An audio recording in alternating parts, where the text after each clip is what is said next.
It's Cindy's choice to be brave and make a difference. Cindy here, and thank you. Thank you for being here. We're so glad you're here. And I am so glad that Ron Potter is here today as my guest. Hello, Three Putt. Hey, Cindy. How are you? I'm doing so good. I'm so glad you're here. I miss you. Yeah. Well, thank you so much for having me. I love your show. I love your story, and I love how you use it. And the lives that you're changing for the better. Change makers. That's what Absolutely. it is. And because we got to spend a little time together late last year with some really cool events. And Ron, Cindy's Choice is so proud to have the Challenge Golf Association as a nonprofit partner and be involved in what you are, the changes you are making. Yeah. And we both know when we say you, when you say me, we know there's so much more. It's absolutely. Not us. It's amazing what goes together. And I quote you all the time because you remember the conversation because we were relating where the tsunami, you're like, Cindy, it's like it's all happening and the tsunami's coming right at me. And I'm like, oh my gosh, it's coming right at me too. Grab your surfboard. Here we go. I love it. That's good. We're riding that that wave together. Most of the time, aren't we? Exactly. But let's jump in because that's what happens. It's convergence. I talk about it all the time. Man, all of a sudden, all the right people, all the right places, all the right things. And we're experiencing that independently, yet we're a part of that convergence as well. Mm-hmm. So let's jump in. Challenge Golf Association. Yeah. You're the founder of this association. Mm-hmm. So really quickly, give us a little bit of your background, just, your foundation before we dig into kind of how the Challenge Golf Association came to be. I'll try to be quick, but it's ancient history. I'm no spring chicken. But I was born and raised in Johnson City, Tennessee. Went to Science Hill High School. That's the home of Steve Spurrier. I'm sure everybody knows about Steve Spurrier, the Heisman Trophy winner. Oh, okay, yeah. College, that's Steve Spurrier. Yeah, I knew the name was familiar. Yeah, and I went to Milligan College, which is kind of like Northeast Tennessee's equivalent to Lee University. And I literally gave my right arm for a college education. I pitched baseball. Oh, wow. And I would not have been able to go to college if it hadn't been for baseball. So I'm grateful. I didn't know that. If you told me that, I didn't remember that. That's pretty significant. That's pretty cool. Yeah. Well, I come from humble background and kind of a blue-collar family and a great family, though. My mom and dad, they raised me in the way that I should go, and I didn't depart from it. And so I have two sisters. They both live in Knoxville. They're younger sisters. And I found my wife at Milligan College.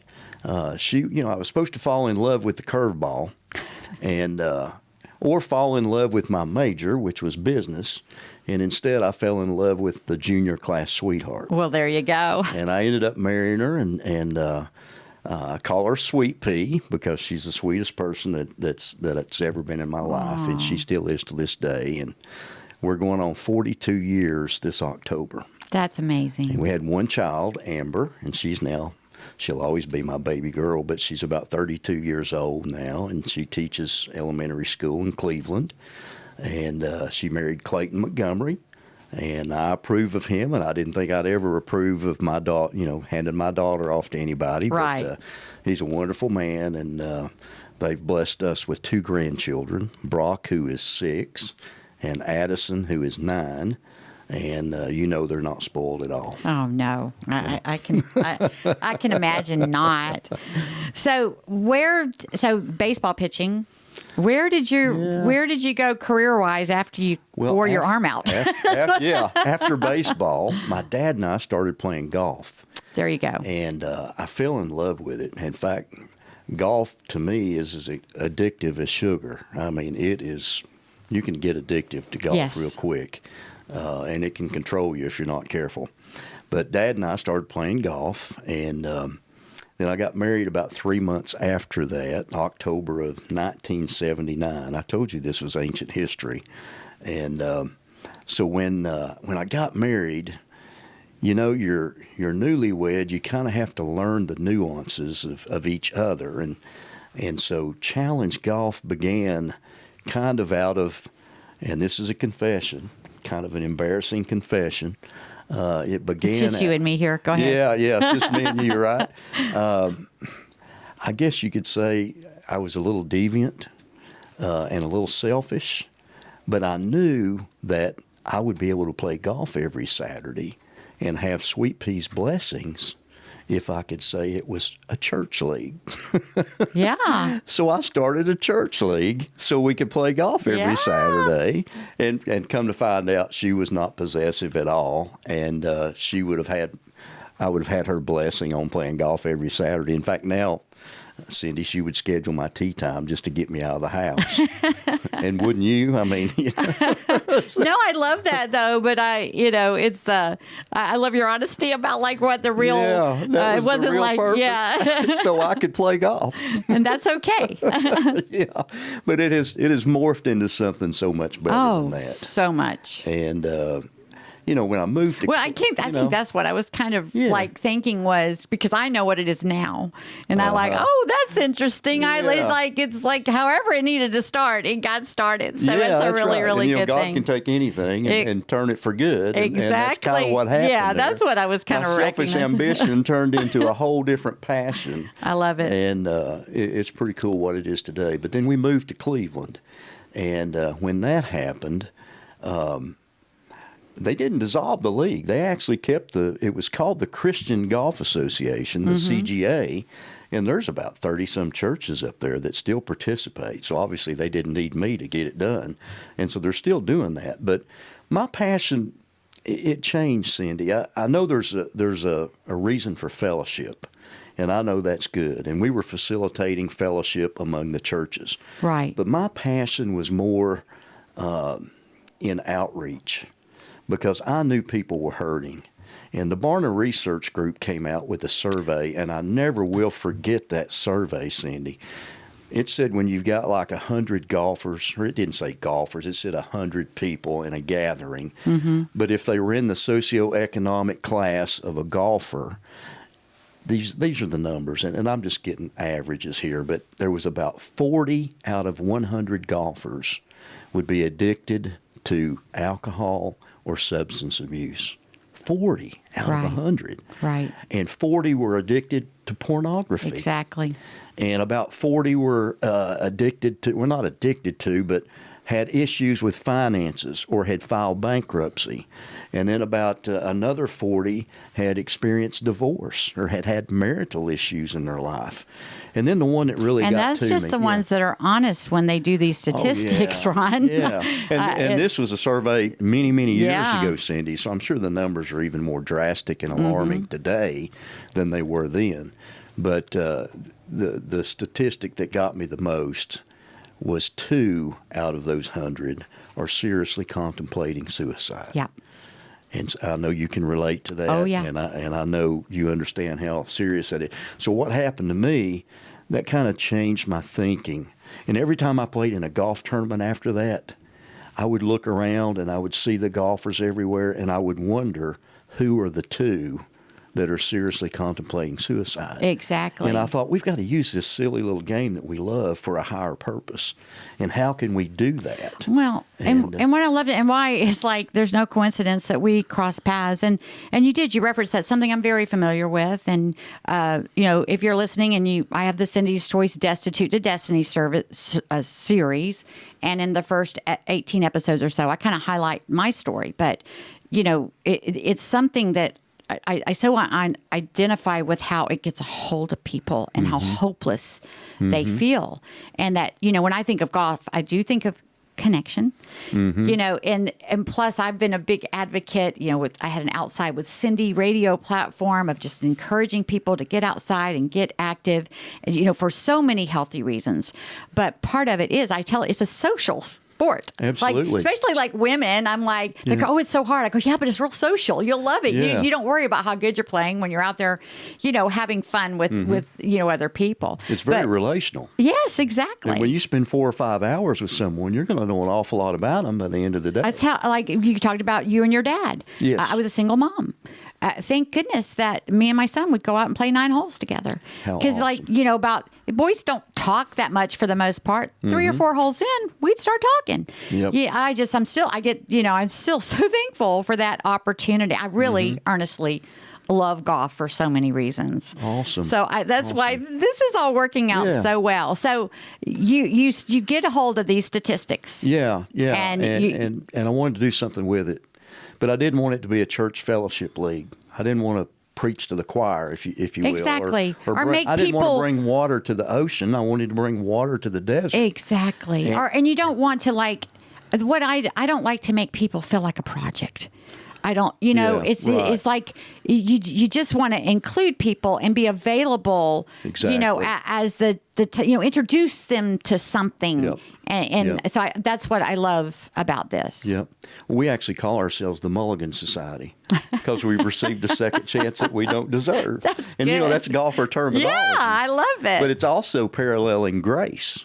Yep. It's the second chance that we don't deserve. Yep. And so we put all the golf terminology together, and to be honest with you, I actually prayed as fervently as I knew how back then that God would show me a way to use the game of golf to reach these statistics, the people that are a part of these statistics. And I knew a lot of the people that were in challenge golf, that were in the Mulligan Society, had been there and done that. And I said, we need to use our experience to share with others and help them see the forest through the trees, the light at the end of the tunnel, if you will.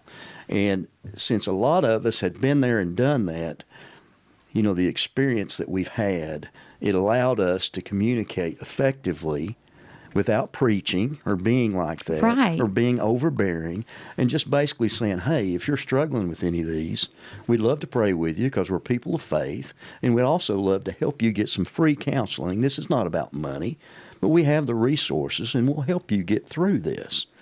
And you wouldn't believe how many lives that we've touched. In fact, the last 8 events that we've had 130. We've helped 139 people with these issues. And that's amazing. It's pretty phenomenal. And God's showing up in a big way, and He gets all the credit. But when He opens the door, we step through it. Well, but that's what I love is, you're sensitive to it's not your agenda. You're sensitive to people and their needs, and I think you're making yourself available. Mm-hmm. And that's key. It's people are just so tired of propaganda and things being pushed on them and so forth like that.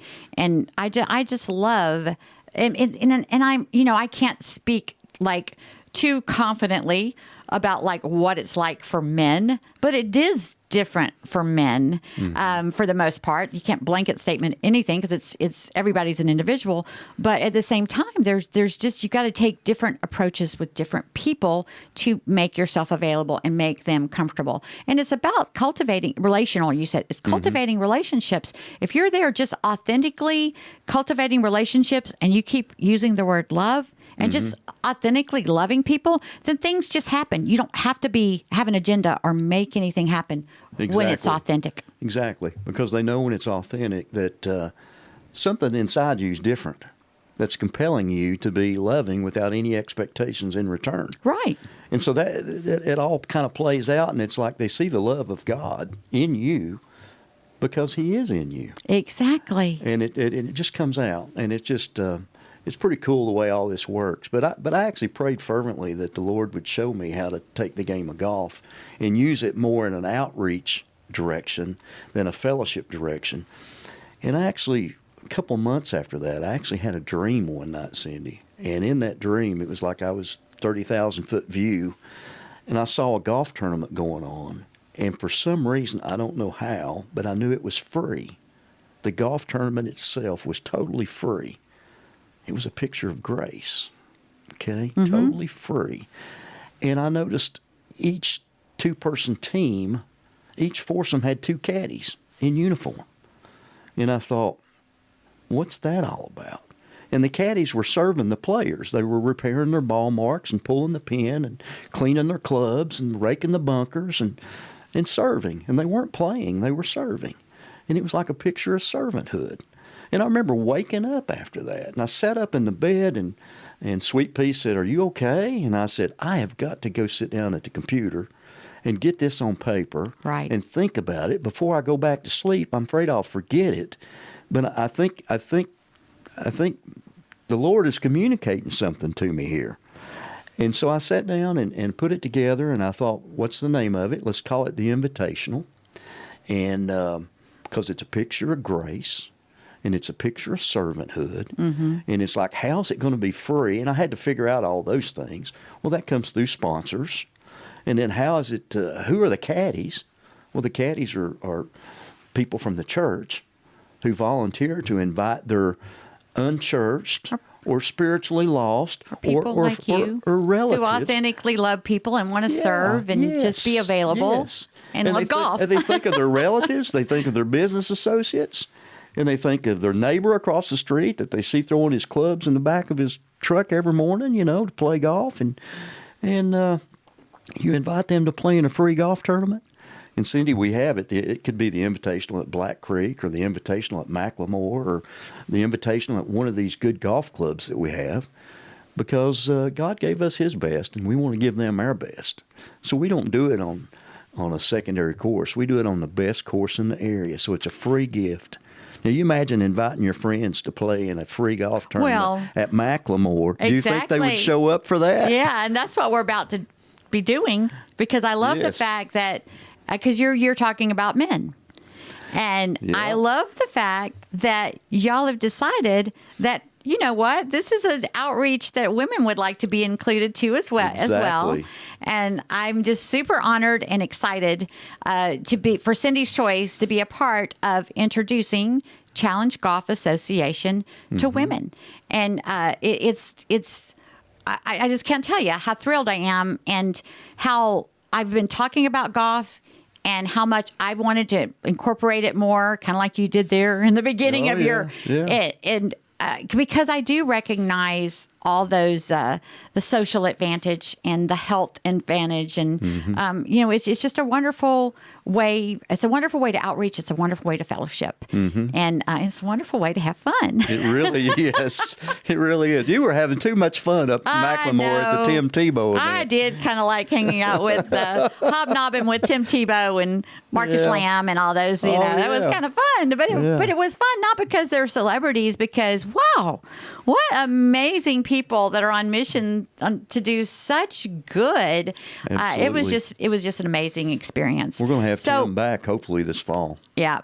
So that's kind of an introduction to Challenge Golf Association. I want you to tune into another segment. I'm going to talk to Ron some more. I want to dig in more of really what you've gotten an overview of what Challenge Golf Association is about. And we're going to dig into that a little bit more in another segment. But for right now, I just want to say thank you so much, Ron Potter. And I so look forward to our next conversation. Thank you, Cindy. It's an honor to be here. Thank you.